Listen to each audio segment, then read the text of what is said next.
నమస్కారం అండి. తెలుగు కథలు బై లహరి ఛానల్కి స్వాగతం. ఆ మధ్య మా అమ్మా నాన్న వచ్చారు. 2-3 రోజుల్లో 2 అమ్మాయిలతో పెళ్లి చూపులు అరేంజ్ చేశారు. ఇద్దరికిద్దరూ బాగున్నారు. ఇద్దరితోటి మాట్లాడాను. కానీ ఎవరిని చేసుకోవాలో నాకు తెలియటం లేదురా. నువ్వు చూసి నీ అభిప్రాయం చెప్పు అన్నాడు రఘురాం రైలు దిగొచ్చిన స్నేహితుడు మోహన్తో. వాళ్ళని చూసే ముందు వాళ్ళ వివరాలు తెలిస్తే మంచిది. సునందది కళ్ళు మిరుమిట్లు గొలిపే అందం. జోవియల్గా మాట్లాడుతుంది. ఎయిర్టెల్లో ఎగ్జిక్యూటివ్. మంచి రిసోర్స్ఫుల్ పర్సన్. రెండో అమ్మాయి అపర్ణ. సునందలా స్టన్నింగ్ బ్యూటీ కాదు కానీ చక్కగా పోత పోసిన శిల్పంలా ఉంటుంది. మితభాషి. కంప్యూటర్స్ చేసింది. నిట్లో ఫ్యాకల్టీ ఉద్యోగం. వాళ్లతో మాట్లాడాను అన్నావు. దాన్ని బట్టి నీకు తెలిసిందేమిటి? సునందని సినిమా హాల్లో ఓసారి, షాపింగ్ సెంటర్లో ఓసారి చూశాను. వాళ్ల ఫ్రెండ్స్తో కనిపించింది. ఇదివరకే వాళ్లకు చెప్పినట్టుంది. వాళ్లకి పరిచయం చేసింది. మర్యాదకని మా ఇంటికి రమ్మన్నాను. నిజంగానే వాళ్ల ఫ్రెండునో దాన్ని తీసుకుని హఠాత్తుగా ఓ సండే నాడు వచ్చింది.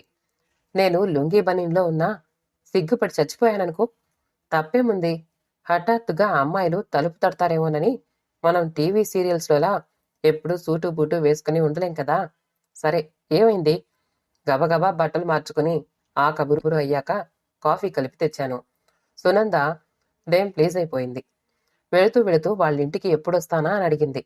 మ్యాగ్నెటిక్ పర్సనాలిటీ అనుకో. అంటే నువ్వు పెళ్లికి ఒప్పుకున్నావని అనుకుంటుందన్నమాట. అవును, నాకలాగే అనిపిస్తోంది. మరి అపర్ణ? మా మామయ్య గారి ఫ్యామిలీ వస్తే వాళ్ళని మ్యూజియంకి తీసుకువెళ్ళా. అక్కడికి వాళ్ళ అక్కయ్య గారి పిల్లల్ని తీసుకొచ్చింది. పిల్లలు ఎగ్జిబిట్స్ చూస్తూ ఉంటే మేము అవి ఇవి మాట్లాడుకున్నాం. వాళ్ళ ఇన్స్టిట్యూట్ మా ఇంటికి దగ్గరగానే ఉందట. మర్యాదకి ఎప్పుడైనా రమ్మన్నాను. ఓ సాటర్డే నాడు తన కొలీగ్ వాళ్ళ అమ్మాయి బర్త్డే పార్టీ అంటే వచ్చిందట. మా వీధిలో కనిపించింది. ఇన్వైట్ చేశాను. ఇల్లంతా చూపిస్తే నా టేస్ట్ని మెచ్చుకుంది. కాఫీ కలిపి తెస్తానంటే తను వంటింట్లోకి వచ్చింది. వద్దు వద్దంటున్నా తనే కలిపింది. మా ఇంటికొచ్చి మీరు కలపటం ఏమిటి అన్నాను. ఆ వేళ పెళ్లి చూపుల్లో తాను తెచ్చిన కాఫీ తను కలిపింది కాదుట, అందుకని అని నవ్వింది. Incredible women. మోహన్ ఆలోచనలో పడ్డాడు. వేడినీళ్లు కాగుతున్నాయి. నువ్విలోగా షేవ్ చేసుకుంటావా? కొంచెం జ్వరం తగిలినట్టుందిరా. ఈ పూట మానేస్తాను. అతన్ని ఒళ్ళు పట్టుకుని చూసి, అయ్యో, నా కోసం జ్వరంతో వచ్చావా అన్నాడు రఘురాం. బయలుదేరినప్పుడు లేదు. కాఫీ తెస్తా, మాత్ర వేసుకో. అలాగే కానీ ఈ అవతారంతో వాళ్ళింటికి వెళితే బాగుండదు. వాళ్లకి ఫోన్ చేసి ఓసారి రాగలరేమో అడుగు. వాళ్లతో మాట్లాడాక నా అభిప్రాయం చెప్తాను. ఇంతవరకు నేను ఇద్దరినీ చూసిన విషయం వాళ్ళకి తెలీదు. ఎలాగా? ఇద్దరినీ కలవాలన్నాను కానీ ఒకేసారి కాదు. గంట తేడాలో రమ్మను. ఆ తర్వాత నీకెక్కడో అర్జెంటు పనుందని చెప్పు. వాళ్ళు రాకముందే ఏదో పని పెట్టుకుని వెళ్ళు. తర్వాత నాకు ఫోన్ చేయి. లైన్ క్లియర్ కాకపోతే చెప్తాను. బెల్లు మోగేసరికి వెళ్లి తలుపు తీశాడు మోహన్. రఘురాం అన్నట్టే ఆమెది కళ్ళు మిరుమిట్లు గొలిపే అందం. రండి రండి, మీరే కదూ సునందా అని ఆహ్వానించాడు. అవునండి, ఆయనేరి అని ఇల్లంతా కలియ చూసింది. ఇప్పుడే ఏదో పని మీద వెళ్ళాడు. వచ్చేస్తాడు, కూర్చోండి. ఆమె ముఖం ముడుచుకుంది. 12ంటికి వెళ్ళాలన్నారు, అప్పుడే వెళ్ళిపోయారా? ఎవరితో ఫోన్ వస్తే వెళ్ళాడు. తొందరగానే వచ్చేస్తానన్నాడు. ఆమె కుర్చీలో అసహనంగా కదిలింది. వీధి వైపే మాటిమాటికి చూడసాగింది. మీ గురించి రఘు చెప్పాడు. Glad to meet you. ఆమె ముఖంలో అసహనం తగ్గి ప్రసన్నత మొగ్గతొడిగింది. మీరు అందంగా ఉంటారని రఘు చెప్పాడు. కానీ వాడు చెప్పిన దానికన్నా ఎక్కువ అందంగా ఉన్నారు మీరు. ఆమె ముఖంలో సిగ్గు తెరల కన్నా అతిసేపు పరదాలు ఎక్కువగా తెరుచుకున్నాయి. మీకు అభ్యంతరం లేకపోతే ఒకటి అడగనా? అడగండి. మీ స్పేర్ టైంలో ఏం చేస్తూ ఉంటారు? ఐ మీన్, మీ హాబీస్ ఏంటి? ఆమె జవాబు చెప్పకుండానే ఆమె సెల్ ఫోన్ మోగింది. బ్యాగ్లో నుంచి తీసి పట్టుకుని కొంచెం దూరంగా వెళ్లి లో గొంతుకతో మాట్లాడింది. ఆమెకు ఇబ్బంది కలగకుండా అతను మంచినీళ్లు తెచ్చుకునే వంకన వంటింట్లోకి వెళ్ళాడు. అక్కర్లేకపోయినా అక్కడే నిలబడి నెమ్మదిగా తాగి వచ్చాడు. వస్తూ ఆమెకు గ్లాస్ నీళ్లు తెచ్చిచ్చాడు. ఆమె తన సెల్ని బ్యాగ్లో పెట్టుకుంటూ విడియంగా నవ్వింది. నా ఫ్రెండు. అతను పల్చగా నవ్వి కూర్చోండి అన్నాడు మంచినీళ్ల గ్లాస్ అందిస్తూ. థ్యాంక్స్ చెప్పి మంచినీళ్లు తాగింది. మీరేదో అడిగారు ఇంతలో. అదే, ఈ హాబీస్ గురించి. కాలేజీ రోజుల్లో పిక్నిక్ అనో సైట్ సీయింగ్ అనో వెళ్లేదాన్ని. పుస్తకాలు బాగా చదివేదాన్ని. ఇప్పుడు జాబ్లో చేరాక వీకెండ్స్లో షాపింగ్కి వెళ్ళాలంటేనే స్పేర్ టైం దొరకడం లేదు. ఇంట్లో ఉంటే టీవీ చూస్తూ ఉంటాను అంతే అని నవ్వింది. ఇంతలో ఆమె సెల్ ఫోన్ మోగింది.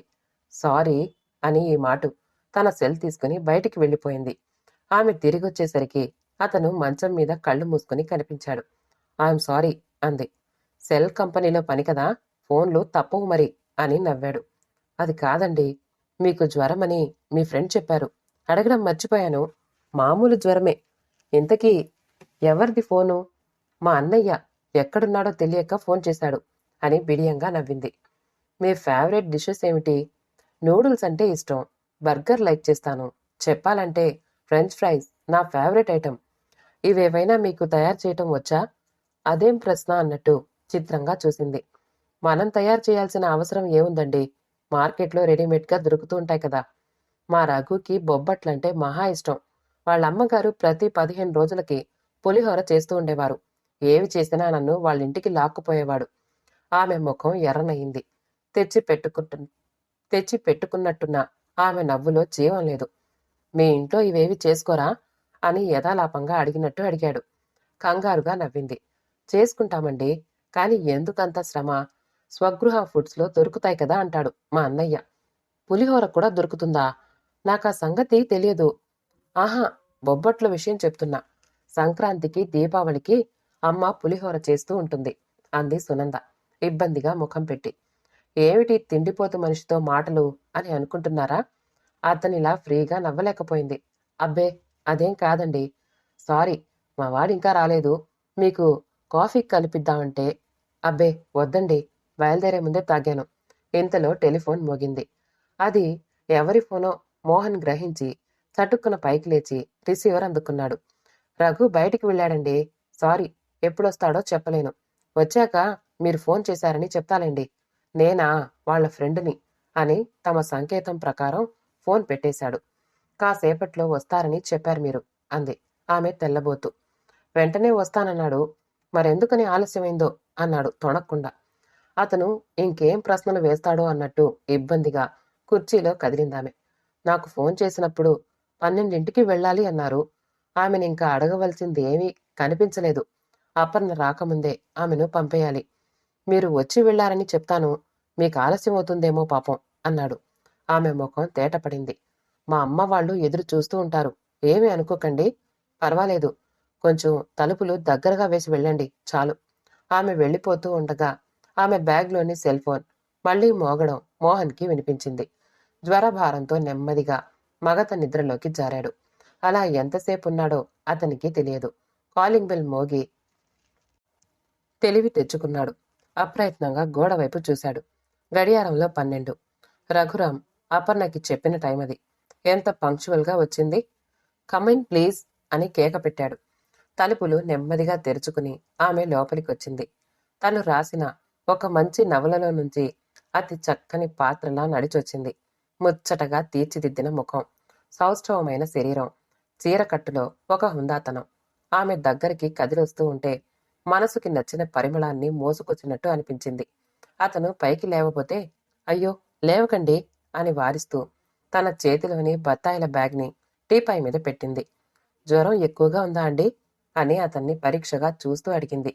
ఎంతుందో తెలియదు, భారంగా ఉంది. నిలబడే ఉన్నారు, కూర్చోండి. పర్వాలేదు. ఏదైనా మందు వేసుకున్నారా? రఘు ఇచ్చి వెళ్ళాడు, వేసుకుందాంటున్నా ఇంతలో మీరొచ్చారు. ఆయన ఎక్కడికి వెళ్ళారు? ఉంటారి అనుకున్నాను. ఇంతకు ముందే ఎవరిదో ఫోన్ వస్తే వెళ్ళాడు. తొందరలోనే వచ్చేస్తానన్నాడు. కూర్చోండి. ఇప్పుడే వస్తానునండి అని టీపాయ్ మీద పెట్టిన బ్యాగ్లో నుంచి 3 బత్తాయిలు తీసుకుని వంటింట్లోకి వెళ్ళింది. మరు నిమిషంలో గ్లాసు నీళ్లతో వచ్చి ముందు మందు వేసుకోండి, ఇంతలో బత్తాయి రసం తీసిస్తా అంది. మీకెందుకండి శ్రమ? భలేవారే, ఇందులో శ్రమేముంది? మనింట్లో ఎవరికైనా సుస్థి చేస్తే ఆ మాత్రం చేయమా అని మందహాసం చేసి తిరిగి వంటింట్లోకి వెళ్ళిపోయింది. ఏదో అద్భుతమైన అనుభూతితో అతని ఒళ్ళు రోమాంచితమైంది. కావాలనే అంతవరకు మాత్ర వేసుకోకుండా జ్వరభారాన్ని ఓర్చుకున్నాడు. తలగడ కింద నుంచి రఘు ఇచ్చిన మాత్ర తీసుకుని వేసుకున్నాడు. ఆమె చాలా తొందరగా తిరిగొచ్చింది. కొంచెం తాగండి, సత్తువగా ఉంటుంది. సేవ చేసేవాళ్లుంటే రోగమంత సుఖం లేదట అంటూ పైకి లేచాడతను. భలేవారే, ఏ మాత్రం దానికే అంత పెద్ద పేరెందుకు అంది బిడియంగా నవ్వి. ఈ బ్రహ్మచారి ఇంట్లో ఎక్కడ ఎక్కడున్నాయో మీకెలా తెలుసు? ఇది వరకోసారి వచ్చాను అంది సిగ్గుతో కళ్ళు దించుకుంటూ. సునందని అడిగినట్టే హాబీల గురించి అడిగాడు. ఆమె కొన్ని క్షణాల మౌనం తర్వాత చెప్పింది. చెప్పాలంటే నా హాబీస్ ఫలానా అని చెప్పలేను. ఏం చేసినా నాకిష్టమే. కుతూహలంగా అడిగాడు. అంటే? చిన్నప్పుడు సంక్రాంతికి ముగ్గులు పెట్టేదాన్ని. అమ్మ నేర్పింది. తను మ్యూజిక్ కాంపిటీషన్స్ లో పాల్గొనేది అక్క. అక్కతో పాటు శాస్త్రీయ సంగీతం నేర్చుకున్నాను. మా పిన్నిగారి అబ్బాయి ఎగ్జిబిషన్లో స్టార్ మోడల్ పెట్టాలంటే థర్మాకోల్తో తయారు చేసి పెట్టాను. అప్పట్నుంచి స్పేర్ టైంలో బొమ్మలు చేయడం అలవాటయ్యింది. కాలేజీ మ్యాగజైన్స్లో నా కవితలు 2 వచ్చాయి. అప్పట్నుంచి ఏదైనా మంచి దృశ్యం చూసినప్పుడు, ఏ సంఘటన గురించైనా విన్నప్పుడు ఏదో భావావేశం పొంగొస్తుంది. ఓ కవితగా దానికి అక్షర రూపం ఇచ్చే వరకు నాకు తోచదు. అంటే అందరినీ ఆనందపెట్టడం మీ మెయిన్ హాబీ అన్నమాట. ఆమె చిరునవ్వులో వెన్నెల. మీ గురించి రఘు చెప్పాడు. మీ అందమంతా మీ కళ్ళల్లో ఉందని. కానీ మీ అందమంతా మీ మాటల్లో ఉంది. నాలో ఏమీ లేదు. నా మీద అభిమానంతో మీరంటున్నారు అంతే. ఆ నీరాడంబరతతో ఆమె వ్యక్తిత్వం అంతా ప్రతిఫలించింది. ఆమెనింకా అడగవలసినవి అతనికి కనిపించలేదు. రఘు ఇంకా రాలేదు, ఎంచేతో అని అర్ధోక్తిగా ఆగిపోయాడు. 1 గంటకు వెళ్ళాలన్నారు. కానీ ఇంత త్వరగా ఎందుకు వెళ్లారో మరి. మీకు జ్వరం ఉంది. ఇంకెక్కడి జ్వరం? మీ మందు పడ్డాక అదెప్పుడో దిగిపోయింది. ఆమె ముఖం విప్పారింది. మళ్ళీ ప్రయాణమై వెళ్ళాలి కదా, విశ్రాంతి తీసుకోండి. ఇంతలో టెలిఫోన్ మోగింది. మోహన్ రిసీవర్ ఎత్తాడు. అపర్ణ ఉందా అండి అని ఆమె తల్లి అడిగింది. అతను విస్తుపోతూ ఆమెకి ఫోన్ అందించాడు. తను మరి కాసేపు ఆగి వస్తానని, తన కోసం ఎదురు చూడవద్దని తల్లిని భోజనం చేసేయమని చెప్పిందామె. పాపం, ఆవిడ మీకోసం వెయిట్ చేస్తున్నట్టున్నారు. పర్వాలేదండి, మీరిలా ఉండగా ఎలా వెళ్తాను? ఆయన వచ్చేదాకా ఆగుతాను. వాడెప్పుడొస్తాడో ఏమో. అయినా మీరు కంగారు పడాల్సింది లేదు.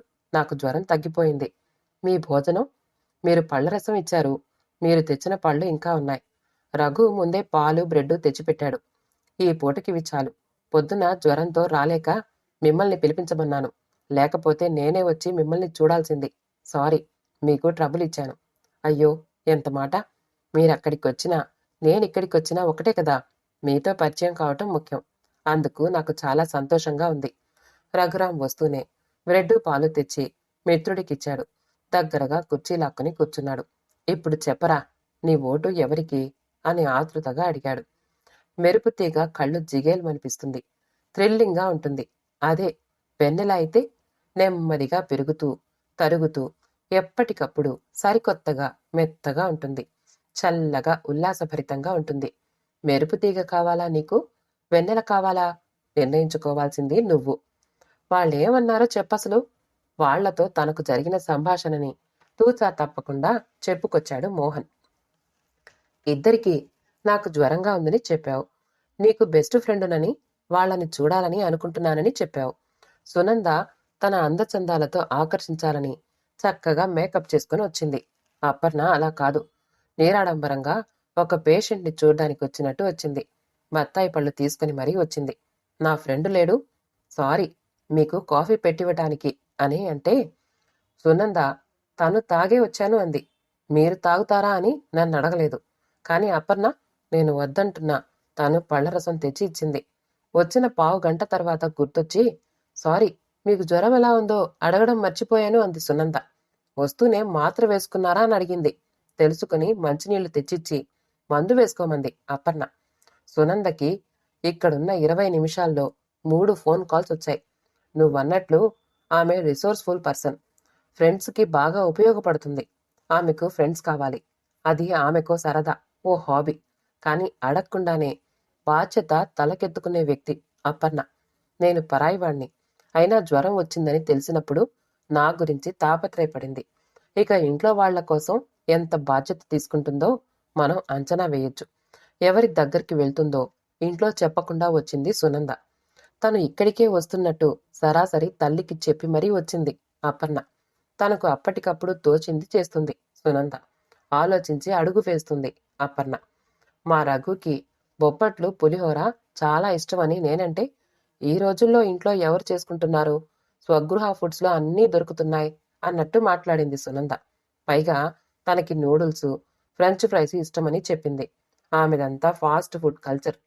అంతవరకు అపర్ణతో మాట్లాడాక మన సాంప్రదాయాల మీద ఆమెకున్న గౌరవ అభిమానాల గురించి తెలిసాక ఆమెకు ఏ వంటలు ఇష్టమో చెయ్యటం వచ్చునో నాకు అడగాల్సిన అవసరం కనిపించలేదు. చిన్నప్పుడు తన తల్లి దగ్గర ముగ్గులు వేయటం ఎలా నేర్చుకుందో, అక్క దగ్గర సంగీతం ఎలా నేర్చుకుందో చెప్పింది. బొమ్మలు వేస్తుంది, కవితలు రాస్తుంది. ఆమెది కళాత్మకమైన హృదయమే కాదు, ఒక్కరిని ఆనంద పెట్టాలన్న అంతఃకరణ ఉన్న వ్యక్తిత్వం. ఒకవేళ ఆమెకేదైనా రాకపోయినా చిత్తశుద్ధితో వెంటనే నేర్చుకోగలదు, చేసి చూపించగలదు. ఒక ఆవిడకి తాను అనుకున్నది సాధించడం తెలుసు, ఇంకొక ఆమెకు అందిన దానిలో ఆనందించడం తెలుసు. ఒక ఆమె ఎదుటి వాళ్ళని మాట్లాడాలని ఇవ్వదు, ఇంకొక ఆమె ఎదుటి వ్యక్తి చెప్పేదాన్ని శ్రద్ధగా విని మాట్లాడుతుంది. ఒక ఆమెకి అందుకోవడంలో ఆనందం, ఇంకొక ఆమె అందివ్వటంలో ఆనందం. ఇలా ఎన్నైనా ఆనందంగా చెప్పుకుపోవచ్చు. సునంద అద్భుతమైన అందగత్తె. ఆమె నీ భార్య అయితే అందరి కళ్ళు మీ మీదే ఉంటాయి. నీ అదృష్టమని అంతా అసూయపడతారు. రేపు నువ్వు ఆమెకు కారు కొనలేకపోతే తనే నీకు కారు కొనిపెట్టగలదు. బాగా ఖర్చు పెట్టించటమే కాదు, బాగా సంపాదించగలదు. మ్యాగ్నెటిక్ పర్సనాలిటీ అన్నావు, సక్సెస్ఫుల్ ఎగ్జిక్యూటివ్ కూడా. అలాంటి కలర రాణి కావాలి అనుకుంటే ఆమె నువ్వు సూటబుల్. కానీ నీ భార్యగా ఇంట్లో నిన్ను అలరించి నీకేం కావాలో అమర్చిపెట్టి బయట బాధ్యతాయుతంగా మెలిగి అందరి మన్ననలు పొంది నీ మోటార్ సైకిల్ మీదనే వెనక కూర్చున్నందుకు సంతృప్తిపడి గుండె నిండిన గర్వంతో వెళ్లే తృప్తిని నీకు ఇవ్వగలిగే అర్ధాంగి చాలు అనుకుంటే అపర్ణ నీకు సరిజోడి. ఇక ఎవరిని నువ్వు ఎన్నుకుంటావో నీ ఇష్టం. కథ సమాప్తమండి. కథ నచ్చితే లైక్ చేయండి, షేర్ చేయండి, కామెంట్ చేయండి. మా ఛానల్ని సబ్స్క్రైబ్ చేసుకోండి. ఆల్ అనే బెల్ బటన్ని నొక్కండి. మళ్ళీ కలుద్దాం ఇంకో మంచి కథతో.